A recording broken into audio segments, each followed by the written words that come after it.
I said I was going to talk about operations improvement. How many people have seen something like this before? Anyone seen something like this before? A few? Okay. This is a lean house, right? This is, the analogy is how do you build a good, operationally effective operation? Well, you start at the foundation and you build up. And if you do all of these things, then you'll get products with quality, cost, and delivery. So you'll get things with good quality, the low cost, and quick delivery. And it starts with 5S workplace organization, which is the factory tidy and well organized. Standard work. Are there work standards in place? What does 5S stand for? 5S stands for sift, sort, straighten, sanitize, and sustain. It's basically tidying up. So the notion is that every day you have people in your factory and they sift, they get rid of stuff that they don't need, they sort, they arrange things in order,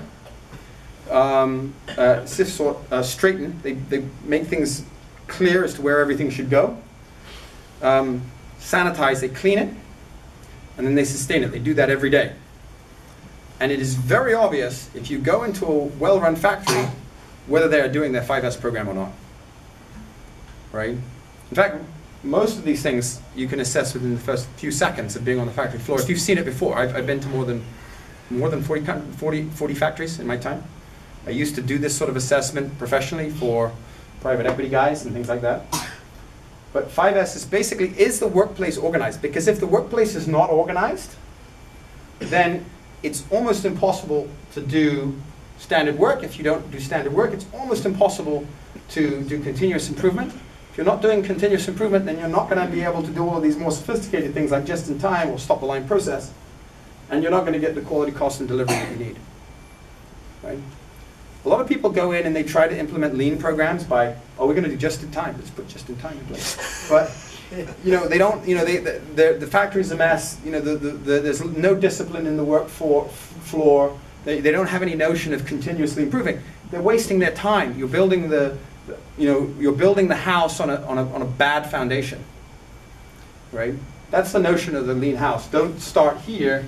Start here. And once these things are in place, then you build up to get quality, cost, and delivery.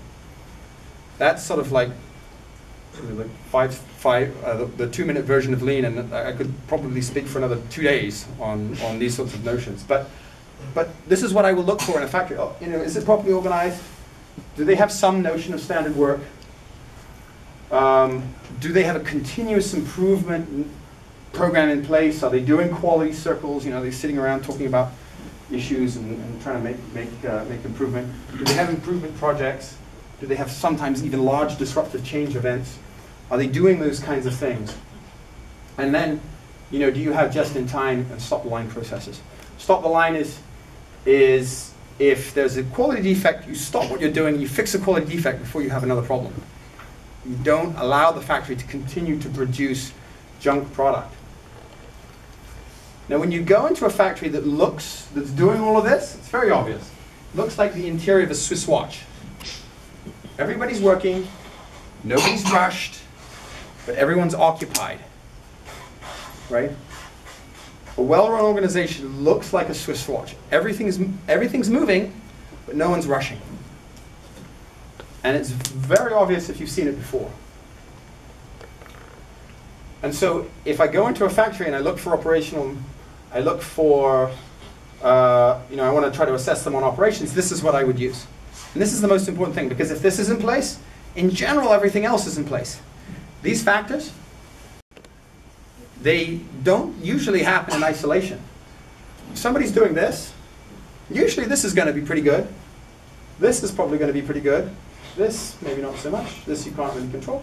But in general, this one will relate to several of the others on the list. And so, quick check, walk onto the factory floor, see if it's looking like at this level of performance or if they're really struggling with this. Try to sort of understand where they are in the performance. So what percentage of factories that you walk into actually function like this? I would say that out of the 50 factories I've been to, and remember, I purposely went to some very good factories, and I was sent to fix factories, so my distribution is kind of really skewed. I've seen some really great factories, and I've seen some real basket cases. right? Out of the 50 factories I've been to, the ones that are doing most of this would be maybe 2 or 3, right? 2 or 3. So maybe somewhere between 5 to 10% will be doing all of this on an operational point of view, right? And how many are at the bottom or near the bottom? The other 95. I would say that about 50% of the factories are even struggling with this, right? 50% of factories are struggling with this. The ones that I'll tend to work with are the ones that are somewhere here, right? If they're here, I won't work with them. If they're here and they have some notion of a continuous improvement mindset, they have some idea about that, then you can actually work with them. You can actually improve them still further, right? So all the 50 factories you went to were overseas, or?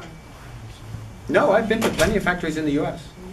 I've been to plenty of factories in the U.S. There are excellent factories here in the U.S. I've been to factories in L.A. I've been to several factories in this area. Yeah, I've done lots of assessments like this. You know, I've been into all kinds of factories. I mean, I originally started in semiconductor factories, but I've done everything from, I've done coal mines to bread plants. I mean, you know, so I've worked on operational improvement in the whole gamut of things. So yeah. Yeah, I was a licensed coal miner at one stage because I was doing work in a coal factory. I told my boss, I said, I'd done 9 straight semiconductor studies, and I said to my boss, well, not one of the bosses, one of the partners in the firm that I was working, I said, I have to do something other than a semiconductor factory. Can you send me anywhere? Careful what you ask. Yeah. Sent me to Gillette, Wyoming, a coal mine. It was fun. It was actually a lot of fun. It was a lot simpler than a semiconductor factory, and a lot of fun. So yeah. So look at all of these things, and try to figure out whether the supplier is, you know, whether it looks like the interior of a Swiss watch or not, right? And or how much it doesn't look like a Swiss watch. And you can do this anywhere. I mean, I was showing Rohan how to do this in McDonald's the other day. I said, look at McDonald's, look, they've got standard work, they've got standard work, they've got workplace organization, they're doing just in time and top of the line processes, you know, yeah. But you've got another problem. You're trying to get 1,000 parts. Factories that are really well run probably have polished this over 1 million type runs, you know, like auto factories and stuff. Right. I mean, so actually, if you wait just a second, I'll be talking about that exact problem in just a second. Okay. So you need to do your assessment of the factory, and then you need to sort of look at it and sort of say, well, do we dump this factory? Do we work with them? Can we mitigate? And your typical mitigations are going to be dual sourcing, right? So maybe the dual sourcing, designing out the part. If you've got a bad factory, we've had some bad factories on V4. We had a pretty bad factory. We got rid of that. Improving the speed of the response. Sometimes a problem isn't so bad if you can react to it quickly. To be honest, given that I'm doing a lot of this myself for Ubiquity Robotics, these areas and this one, I don't feel as happy as I otherwise might be. But improving the speed of response is typically something that you can do. And if you can respond quickly enough, then you can usually save the day. Sometimes retaining additional capacity or supply, you know, for parts that are critical to us at a single source, we will retain units of those parts. We will own them and use them if we need to, right? So that you can maintain consistency of supply. Sometimes contractual mitigation will work, and working with suppliers to upgrade the capability. We will definitely be doing some of this, and you always should do some of this. Okay? So the supplier review, you literally go through the factory, you give them a rating, you think about mitigations, and then you come up with an action plan. That's a sort of normal thing that you need to do in order to eliminate supply chain risk. Okay. So now, who's got the dice? Oh, here's the dice. Okay, here's the dice. Okay, so we're going to play this game again. And we have gone and we have reduced the suppliers down to 3 suppliers, right? So like I said, we've gone from 50 suppliers down to 3. And we've tried to do our best job of assessing them and trying to sort of mitigate the issues that may exist. You know, we can't be 100% successful, but we can be a lot better. So I need three volunteers. If I could just grab 3 people at random. Okay, here you go. You got one. Here, just now I'm going to give you 2 dice this time rather than just 1.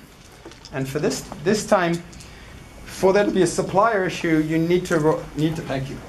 For there to be a supplier issue, you need to roll both dice, and both dice need to be a 1. And we'll see how it goes this time. Okay, we'll see if we can do a little bit better, having designed out and tried to do the sorts of things. This is not a guarantee, this is all probabilistic, but let's roll the dice. Okay, anyone got a 1? Got 1-1. You've got 1-1, but no, not 2, so we're okay. We're okay. Okay, so hopefully we're gonna survive. Okay, we're gonna do another round. All right. I don't know how much we're gonna make on this round. What, 1.6? Whoa, whoa, whoa, whoa, whoa, whoa. You make $500,000 if you're right, don't you? All right, so it's not being very nice. But anyway, okay, we're gonna do another round on this. I'm not gonna bother with this, but 1.6. We'll see. Okay, let's do another round. 1-1. 1-1, 2 1s? Yep. 2 1s. Okay, well, so what is it this time? Go to jail. No, wait. Fire at factory that supplies components to supplier. Right, happens. Happens. You do all of this, bad things still happen. And so we lost 1 month. It decided to work. So I'm doing this in my head. So, okay. 6. Okay. Okay, let's roll again.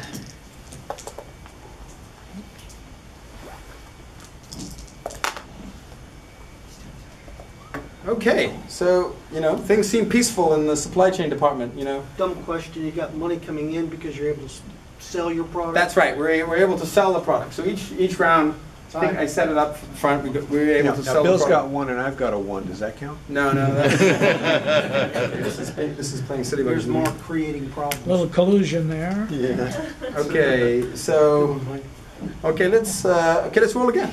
Round 4.